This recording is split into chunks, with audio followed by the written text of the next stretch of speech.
आगर मालवा से अब बड़ी खबर। गौवंश से क्रूरता का मामला सामने आया। आरोपियों के मकान पर बुलडोजर चला। प्रशासन ने अवैध हिस्से को तोड़ा है। हिंदू संगठन ने दरअसल कार्रवाई की मांग की थी।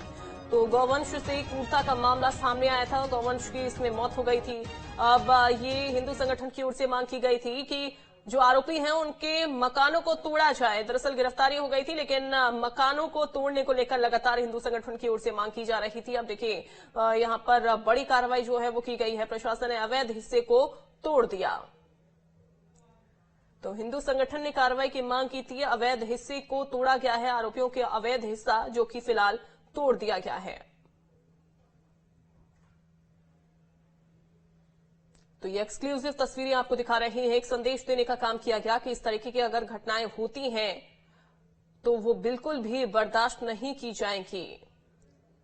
तो गौवंश से दरअसल ये क्रूरता का मामला सामने आया था और जिसने भी इस घटना को देखा वो सभी लोग अचंभित रह गए। किस तरीके से कोई कैसे गिर सकता है, ऐसे वारदात को अंजाम दे सकता है।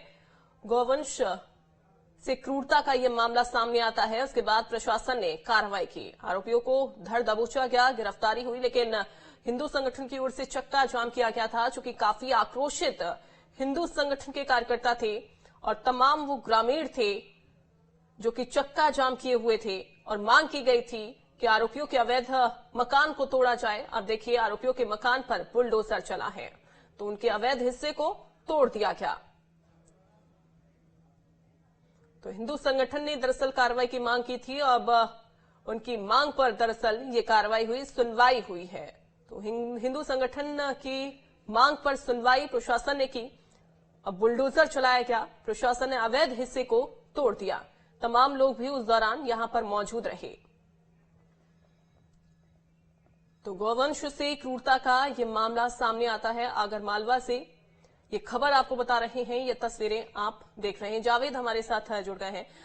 जावेद, गौवंश से क्रूरता का मामला सामने आया और उसके बाद फिर बताया जा रहा है कि बुलडोजर चला है आरोपियों के मकान पर। जी, मैं आपको बताना चाहूंगा कि 24 तारीख की देर रात मतलब रात्रि 10 बजे करीब एक गोवंश के साथ बेरहमी से उसको मारा गया। मारने के बाद उसको क्रूरता इतनी बुरी तरीके से उस गोवंश को मारा गया और उसके साथ इतनी मानवता, मतलब कह सकते हैं कि उसको जो दर्द दिया है, तो दिल दहला देने वाला वो वीडियो था। सामने आया। सामने आने के बाद वहां पर कुछ गोभक्तों द्वारा थाने पर रिपोर्ट दर्ज कराई गई और फिर चारों आरोपियों को गिरफ्तार कर लिया गया था। लेकिन कल दिन भर हिंदू संगठन और गो रक्षा समिति द्वारा चक्का जाम किया गया। आगर जिले में पूरी जगह, चाहे आगर हो, सुसनेर हो, नलखेड़ा हो, बड़ौद हो, तनोड़िया हो, पिपलोन हो, सारी दूर चक्का जाम किया गया था। और उनकी मांग थी कि जितने भी ये 4 आरोपी है, चारों आरोपी के मकान तोड़े जाए। उसको लेकर कल दिन भर चक्का जाम लगा रहा। कल प्रशासन ने उनको बताया कि हम कल कार्रवाई करेंगे, जिसको लेकर आज प्रशासन द्वारा चारों के मकान को ध्वस्त किया गया। जो उनका अवैध हिस्सा था उनको तोड़ा गया है। तो ये काफी कहते हैं कि दिल दहला देने वाली घटना गोवंश दिल दहला देने वाली घटना थी। काफी गंभीर ये मामला था और इस पर तो कार्रवाई होनी बनती थी। लेकिन आप पुलिस किस तरीके से आरोपियों पर शिकंजा कसने की कोशिश में है? किन धाराओं के तहत मामला दर्ज किया गया है?